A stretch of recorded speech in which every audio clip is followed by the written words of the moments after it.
Bismillahirrahmanirrahim. Assalamualaikum warahmatullahi wabarakatuh. Innal hamdalillah nahmaduhu wa nasta'inuhu wa nastaghfiruh wa na'udzu billahi min shururi anfusina wa min sayyiati a'malina. Man yahdihillahu fala mudilla lahu wa man yudlil fala hadiya lahu. Asyhadu an la ilaha illallah wahdahu la syarika lahu wa asyhadu anna sayyidana Muhammadan abduhu wa rasuluh. Allahumma salli wa sallim wa barik ala sayyidina Muhammad wa ala ali sayyidina Muhammad kama sallaita wa sallamta wa barakta ala sayyidina Ibrahim wa ala ali sayyidina Ibrahim fil alamin innaka Hamidum Majid. Rabbi shrah li sadri wa yassir li amri wahlul 'uqdatam min lisani yafqahu qawli. Subhanaka la ilma lana illa ma 'allamtana innaka antal alimul hakim. Wala haula wala quwwata illa billahil aliyyil azim. Amma ba'd. Al-Fadil tuan-tuan imam, ahli jawatan kuasa masjid, barisan pegawai-pegawai masjid, para ustaz, ustazah, pimpinan masyarakat, jemaah datuk-datuk, datin-datin, tuan-tuan haji, puan hajah, para jamaah muslimin muslimat yang rahmati Allah sekalian. Alhamdulillah. Terlebih dahulu marilah sama-sama kita merafakkan kesyukuran kehadrat Allah Subhanahu wa taala, kerana sesungguhnya dengan inayah dan izin Allah kita masih lagi diberi ruang dan juga peluang oleh Allah Subhanahu wa taala untuk terus kita berada di alam ini. Kita meneruskan kehidupan kita sebagai hamba-hambanya, melaksanakan titah perintahnya dan meninggalkan segala tegah dan larangnya. Alhamdulillah.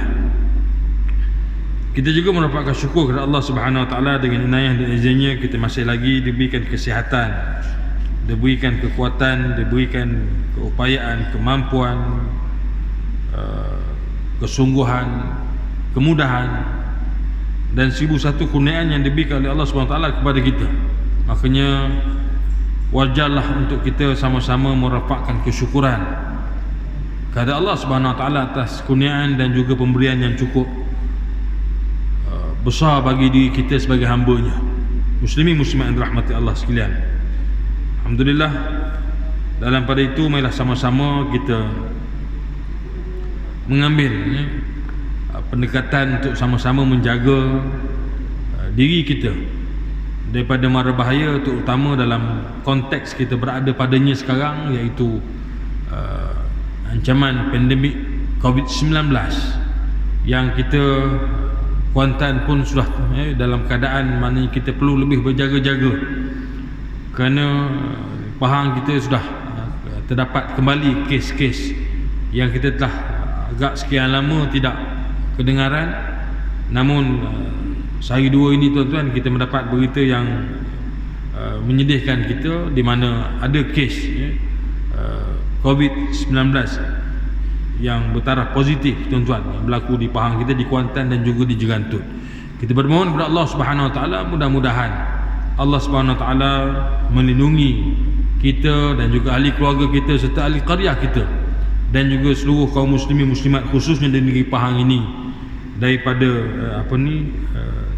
terus dijangkiti ataupun dihinggapi oleh wabak COVID-19 ini, mudah-mudahan insya-Allah. Allahumma amin. Muslimin muslimat yang dirahmati Allah sekalian, kita bertemu sekali lagi dalam halaqah mingguan kita. Kita menyambung kembali perbincangan kita masih lagi berkaitan dengan menggantung tangkal ataupun pendinding. Kita berhenti dalam halaqah lepas di muka surat 458 berkenaan dengan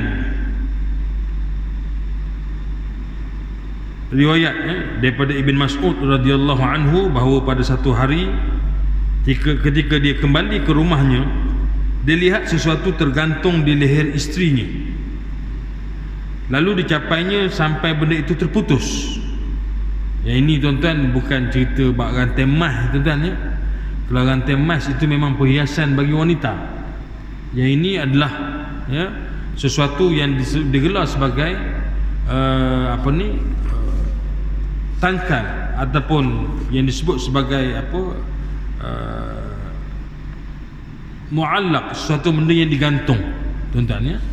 Jadi bila mana dilihat oleh Abdullah bin Mas'ud atau lebih dikenali dengan nama Ibnu Mas'ud,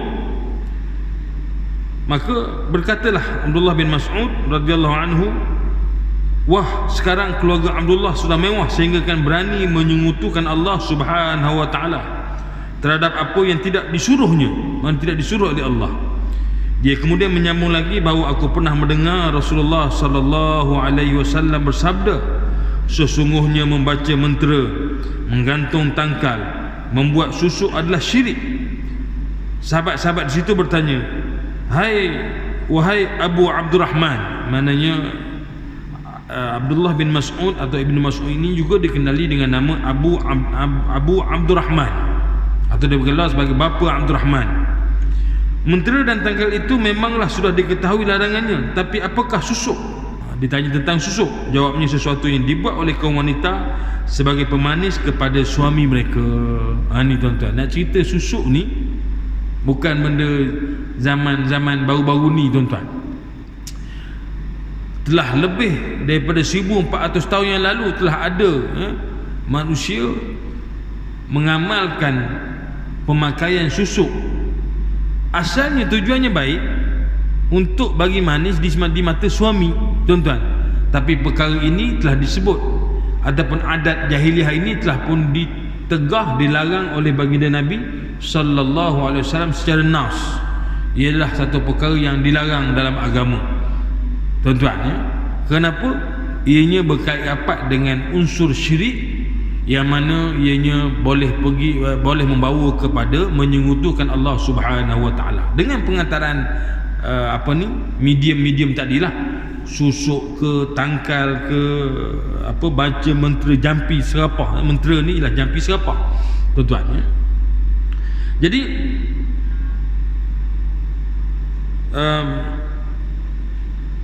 perkataan tiwalah, ya, tiwalah itu adalah susuk, ya, iaitu yang menyerupai sihir, di mana Ibn Qayyim Al-Jauzi pernah berkata sihir yang boleh mengakibatkan kepada sakit, bahaya, gila, cinta, benci, perkelahian, pertumpahan darah memang diakui kewujudannya dan dikenal pasti oleh manusia.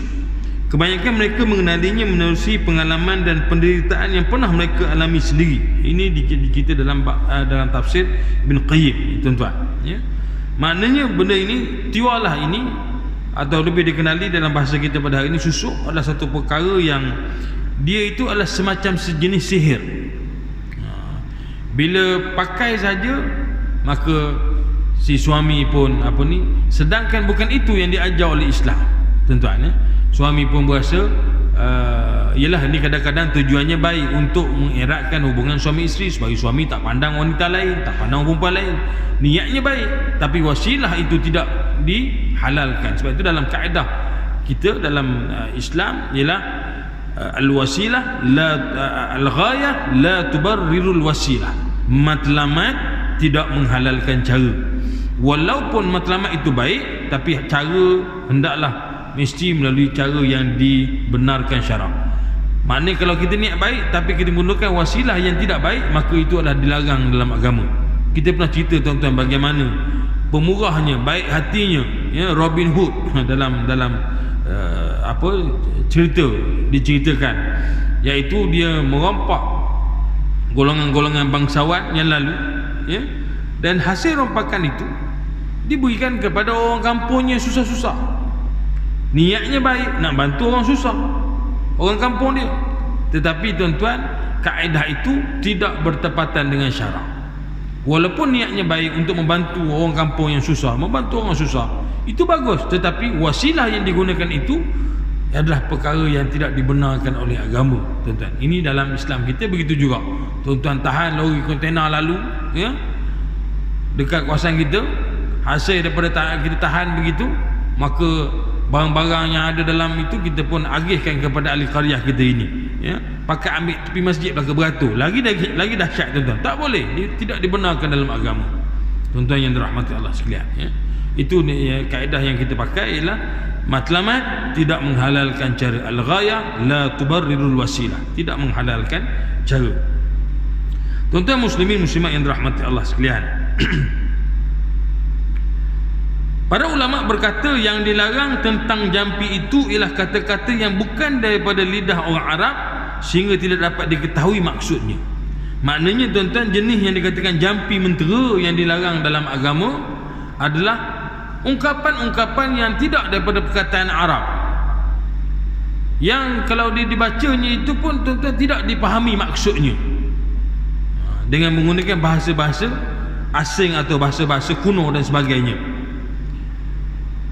sehingga tidak dapat diketahui artinya, maksudnya. Kemudian ungkapan-ungkapan itu menunjukkan kepada sihir ataupun kufur.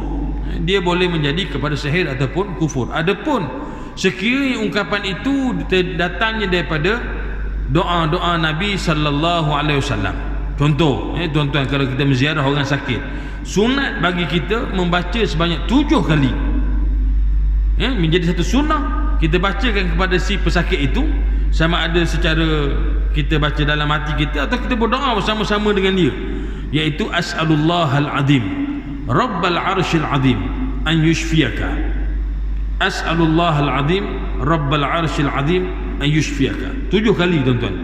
Aku bermohon kepada Allah yang Maha Agung, Rabbal arsyil azim, Tuhan yang memiliki aras yang hebat, an yushfiyaka, supaya agar menyembuhkan kamu. Itu dia tuan-tuan. Sunat kita baca 7 kali di sisi orang yang sakit. Tak semestinya tuan-tuan, ataupun kalau sekiranya si pesakit itu tidak berada di depan kita.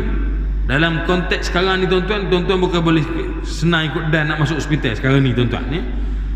Tuan-tuan nak masuk hospital memang payah dalam situasi sekarang ni lah. Jadi kita tukarkan, ganti namanya itu as'alullahal azim rabbal arsyil azim an yushfiyahu. Kan kita gunakan an yushfiyaka. Ka ini ialah ganti nama bagi kamu, anta, bagi awak maknanya. Tapi an yushfiyahu, hu itulah ganti nama bagi dia. Aku bermohon kepada Allah yang Maha Agung, yang memiliki aras yang hebat, supaya menyembuhkan dia, menyembuhkannya. Tuan-tuan, jadi kalau kita tak dapat ziarah pun jangan, tak ada arah lah nak doa kau tak lepas sebab jauh, kata dia. Tuan-tuan, kaedahnya kita tukar dari ganti nama an yushfiyahu, yang menyembuhkan dia, agar Allah menyembuhkan dia. Disunatkan kita baca sebanyak 7 kali tuan-tuan, itu seperti mana yang telah disebut dalam hadis. Jadi kalau ungkapan-ungkapan ini yang datangnya daripada Nabi atau daripada para sahabat atau daripada alim ulama yang berbentuk doa-doa, yang ini diharuskan tuan-tuan, diharuskan, tak ada masalah. Tapi yang menjadi mentera atau jampi yang dilarang, ditegah dalam agama, ialah menggunakan perkataan-perkataan bukan daripada perkataan Arab dan juga bukan daripada bahasa yang dipahami. Tuan-tuan, mungkin barangkali ini ada kaitannya dengan bahasa-bahasa yang mendorong kepada amalan sihir. Orang kita kadang tak tahu tuan-tuan, dia orang bagi, dia amal. Ini banyak berlaku dalam masyarakat kita. Rupanya amalan yang diamalkan itu ada mengundang kepada khidmat jin khadam dan sebagainya.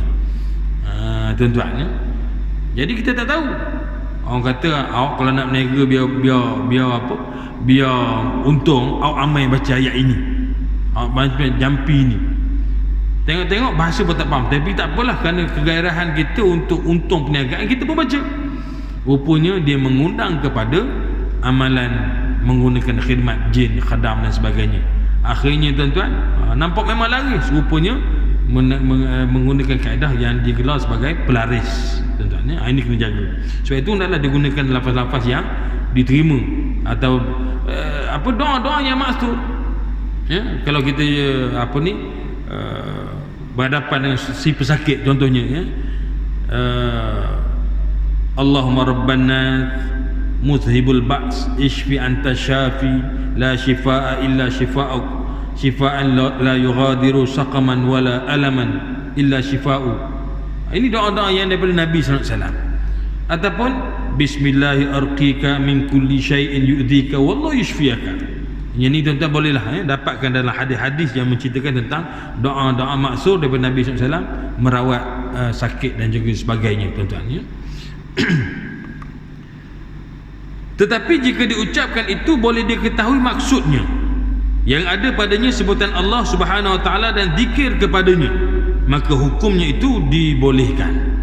Ini tadilah tuan-tuan, daripada lafaz-lafaz, daripada doa-doa yang maksud daripada Nabi SAW, doa para alim ulama, doa-doa para tabi'in yang memang doa itu difahami maksudnya, maka diharuskan, dibenarkan. Jika jampi itu merupakan satu doa dan permohonan kepada Allah SWT dan bukanlah ianya ubat penawar, justru itu jampi serapah kaum jahiliah dahulu. Maknanya jampi ini adalah dalam bentuk doa tadi, maka tak ada masalah tuan-tuan. Ini bersifat doa, ya.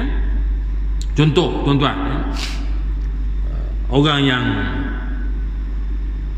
patah, tulangnya patah tuan-tuan, ataupun terseliuh, ataupun ialah seumpama dengan yang berkaitan dengan tulang, tidak salah tuan-tuan, kata ulama, tuan-tuan mengambil sempena daripada beberapa ayat Al-Quranul Karim untuk dibacakan pada tempat-tempat yang patah tadi, atau tempat yang terseliuh tadi tuan-tuan, yang tersalah dan sebagainya. Antara lain tuan-tuan, dalam surah Yasin itu sendiri, qala man yuhyil 'idhama wa hiya ramim qul yuhyiha alladhi ansha'aha awwala marrah wa huwa bikulli khalqin alim.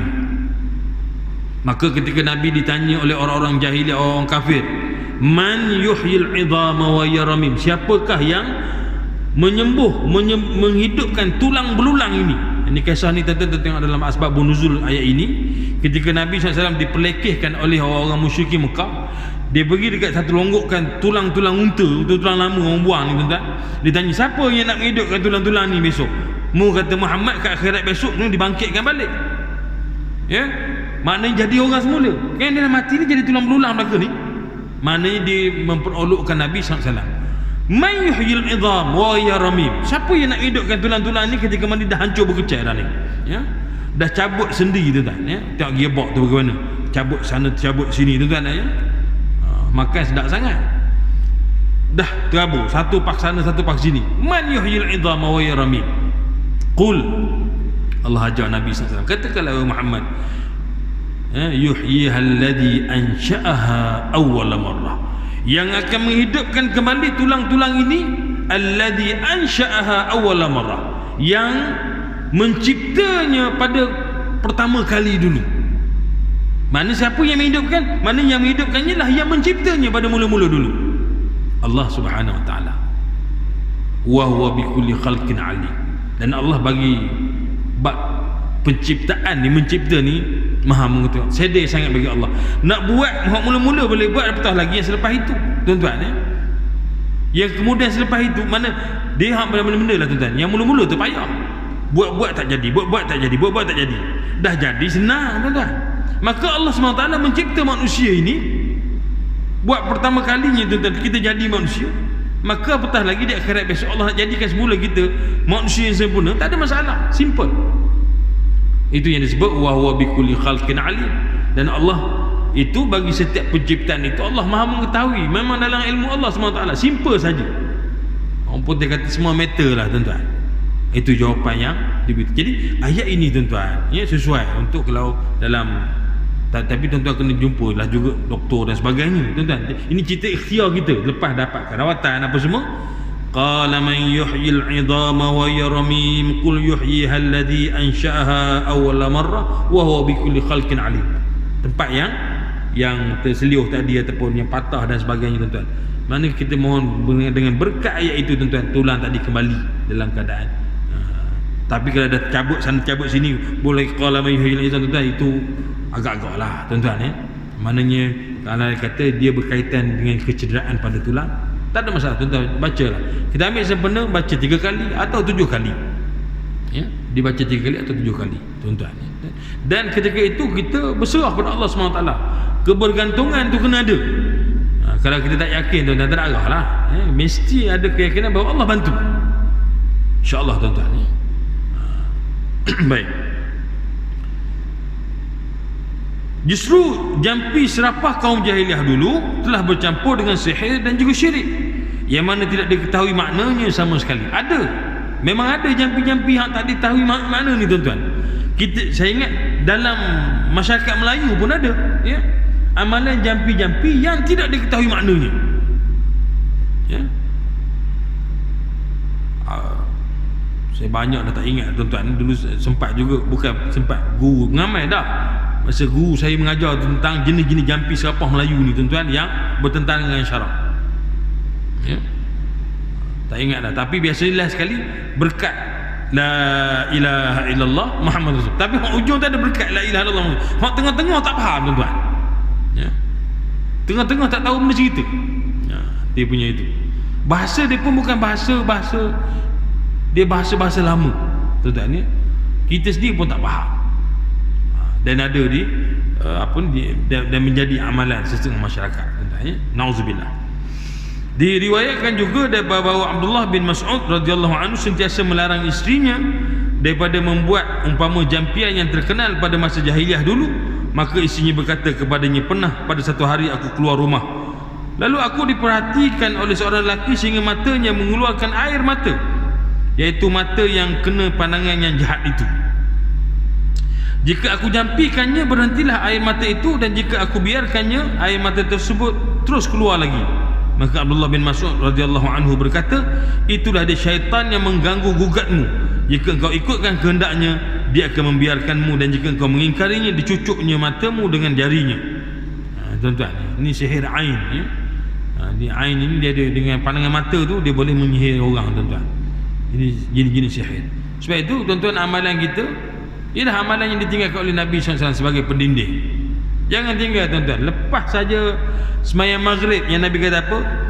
Man qala la ilaha illallah wahdahu la syarikalah, lahul mulku wa lahul hamdu yuhyi wa yumitu wa huwa ala kulli syai'in qadir, asyara marrat ala ithril maghrib. Barang siapa yang menyebut la ilaha illallah wahdahu la syarikalah, lahul mulku wa lahul hamdu yuhyi wa yumitu wa huwa ala kulli syai'in qadir. Ini wirid biasa kita baca tuan-tuan. Sebanyak 10 kali kata Nabi SAW, ba'da ithril maghrib, sesudah solat maghrib. Maknanya dibaca selepas amalannya lepas sembahyang maghrib. Mana lepas isyak tak syaratlah baca 10 kali.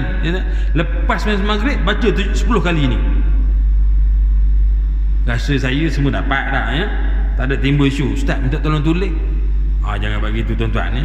Ini wirid biasa kita baca, la ilaha illallah wahdahu la syarikalah, lahul mulku wa lahul hamdu yuhyi wa yumiitu wa ala kulli syai'in qadir. 10 kali. Baca lepas sembahyang maghrib. Apa kata Nabi SAW? Ba'atallahu lahu musallahatan, Allah utuskan kepadanya para malaikat yang lengkap bersenjata. Yahfazunahu minasyaitan, para malaikat ini akan menjaganya daripada gangguan syaitan hatta yusbih, sehingga subuh. Tuan-tuan, kalau ada sihir melalui perantaraan syaitan lah tuan-tuan. Apa saja, yakinlah tuan-tuan, yang dijanjikan oleh Nabi SAW ini, jaminan Nabi ini, amalkan, jadikan amalan 10 kali lepas main maghrib. Orang ini akan dipelihara.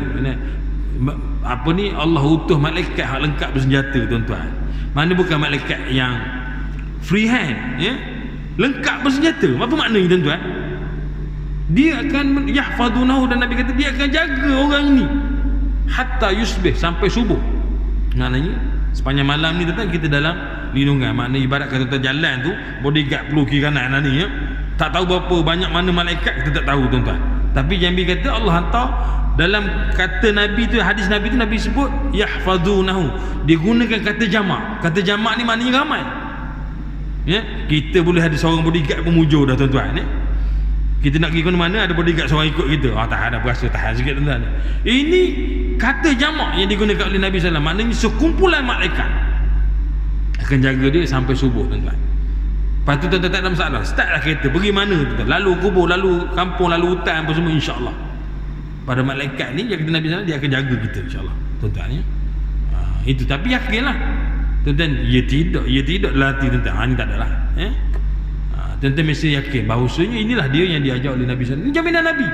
Ini bukan kata saya tuan-tuan ya. Ini kata Nabi SAW. Amalan harian. Tiap kali, setengah ulama mengatakan lepas subuh begitu juga. Lepas subuh baca 10 kali. Yang ini malaikat akan jaga daripada subuh sampai ke maghrib balik. Cover. Maknanya pagi, maknanya istilah tuan-tuan 7.24 dia panggil apa? 247 dia istilahnya. 24 jam 7 hari seminggu. Dia punya istilahnya tuan-tuan ya. Muslimin rahmat Allah sekalian. Amalan simple je, lepas main maghrib je tuan. Dan juga lepas main subuh, ya.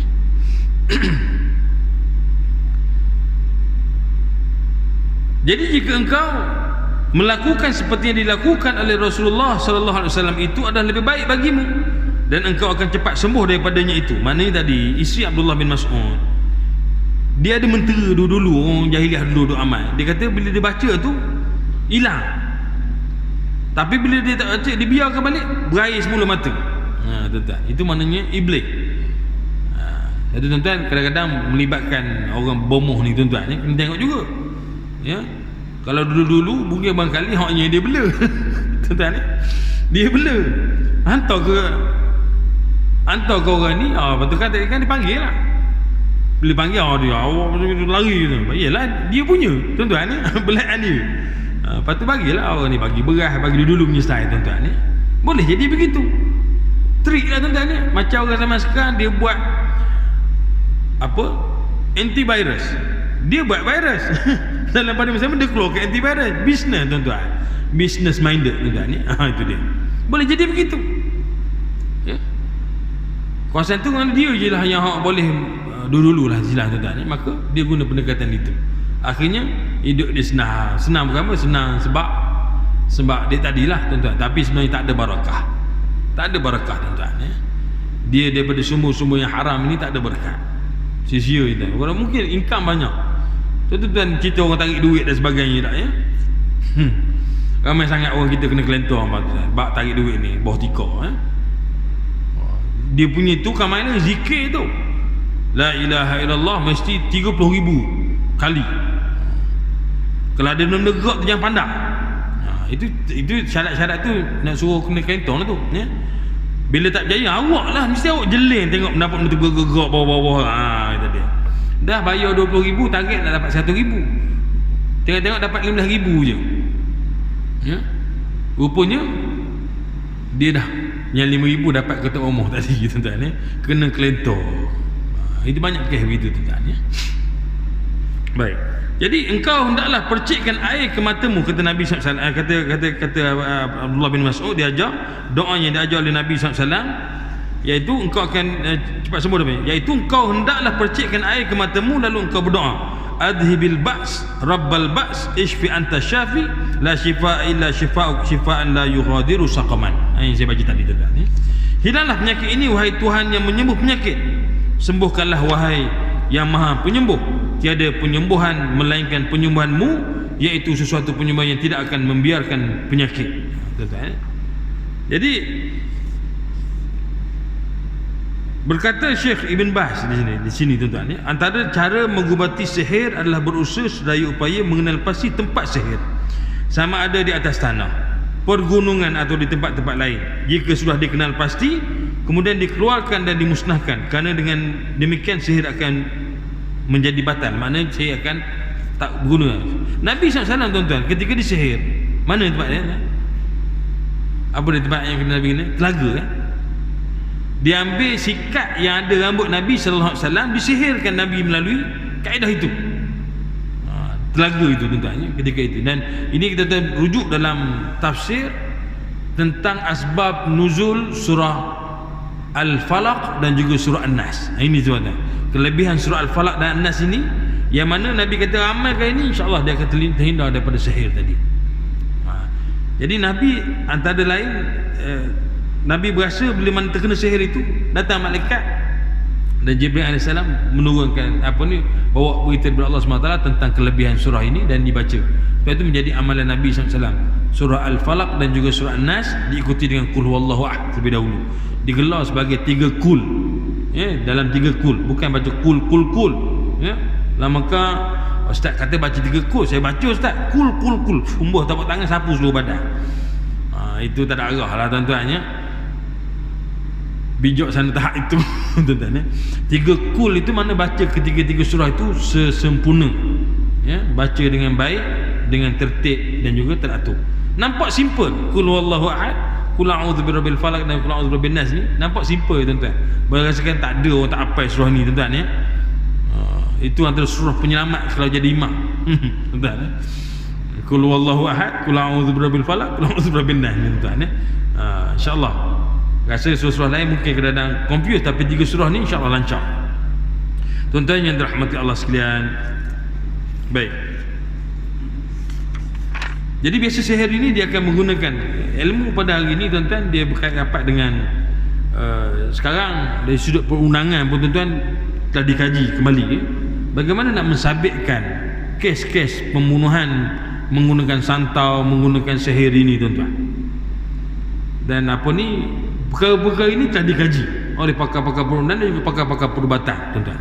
Antara lain ialah menggunakan apa yang disebut sebagai qarinah, barang-barang yang hubung kaitkan untuk sihir tadi. Itu ada perkara, tuan-tuan. Kalau tidak sampai sudah, tuan-tuan, ya. Tembak pakai pistol, ada pistolnya, ada pelurunya. Pakai sihir apa cerita? Ini di peringkat apa ni, perbincangan, tuan-tuan, bagaimana nak mensabitkan isu apa ni. Contoh macam tuan-tuan masih ingat dulu kisah apa Mona Fendi dulu, tuan-tuan, itu dia berkait rapat tentang kisah itu, tuan-tuan. Tapi itu jelas maknanya benda menggunakan ada dipanggil qarinah tadi dengan alat yang digunakan untuk memotong dan sebagainya. Sihir begitu juga, tuan, dia ada apa ni, barang-barang, bahan-bahan gambar si apa orang yang nak disihirkan itu dan sebagainya. Ini qarinah ini boleh dia ambil kira sebagai bahan, tuan-tuan, untuk mensabitkan. Jadi insya-Allah, tuan-tuan, kita memohon kepada Allah SWT mudah-mudahan apa ni, perkara ini dapat membantu banyak kes-kes yang tak boleh nak disabitkan, tuan-tuan, ya. Tapi kita ni sebagai persiapan diri kita tadilah pendinding, tuan-tuan, ya. Hendaklah kita sentiasa mengamalkan pendinding tadi. 3 kul jangan ditinggalkan.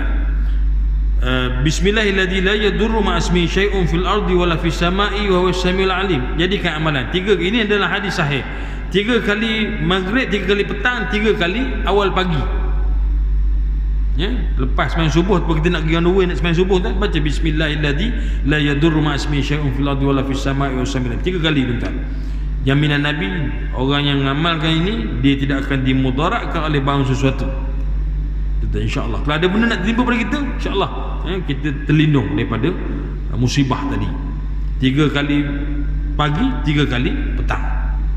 Ngarik, tuan-tuan, ni bismillahirrahmanirrahim, la yadurru ma ismi syai'un fil ardi wala fis sama'i wa sabilan. Kemudian tadilah wirid lepas sembahyang tadi, tuan-tuan, dan berapa lagi yang lain, insya-Allah, tuan-tuan, boleh kita kongsikan, insya-Allah. InsyaAllah, tuan-tuan, dalam halaqah yang akan datang kita sentuh tajuk menganggap sial dan celaka, mempercayai sial dan juga celaka, ya. Baru siap-siap lagi ngai, lagi mancing, member langkah juga. Allah rela tak lagi, tuan-tuan, sial dah kawan kita dia, ya. Dia kepercayaan kita dulu langkah juga majai, tuan-tuan, ya. Sial orang ikan tak makan. Ini kepercayaan yang mungkin kita kena tengok balik, tuan-tuan. Sebenarnya tak ada kaitan, ya. Untuk tu dulu pasal dia pakai joran tu, joran daripada, ya, buluh dan sebagainya. Kalau langkah kebijak kan patah. Nak boleh kering balik buluh macam tu payah. Nak ambil buluh hijau berat. Buluh yang kuning tu dah molek kering, kan. Itu antara faktor lah. Kalau orang tu dulu dia ada sebab buat, tapi orang sekarang dia terima bulat-bulat tanpa tahu asbabnya, tuan-tuan. Akhirnya dipercayai, menganggap ianya adalah sial dan seumpamanya. Jadi insya-Allah, tuan-tuan, bab sial ni kita akan bincang lagi. Banyak perkara berkaitan dengan zaman jahiliah, terutama seperti kenapa asal usul perkataan tirah, ya, sial itu muncul dalam bahasa Arab. Antara lain yang saya sebut pada tuan-tuan dulu ialah bagaimana menggunakan burung, campak burung terbang. Dia kona kanan boleh pergi musafir, kona kiri no, tangguh dulu, tengok hari besok pula kau dengan gaya. Tuan-tuan, dia terbang ke atas tengah, ini boleh jadi boleh jadi tak boleh. Kalau boleh pun mungkin berisiko. Kepercayaan ini 1400 1500 tahun dulu dah orang dah percaya benda-benda gini, tuan-tuan. Orang Melayu kita pula, ya, baru start kereta undur nampak apa melintas jalan tu ada bewok. Ini tak boleh ni. Ini kan ada benda buruk berlaku kan. Patah balik semula, tuan-tuan. Ya, ini kita tengok balik dari sudut pandangan Islam, apakah ianya halal ataupun haram. Ya, wallahu alam, cukup sekali itu. Kita tangguh di tajuk menganggap atau mempercayai sial dan juga celaka. Kita jumpa dalam halqah yang akan datang insya-Allah. Aqulu qouli hadza, astaghfirullahal azim li wa lakum. Assalamualaikum warahmatullahi wabarakatuh. Wallahu a'lam.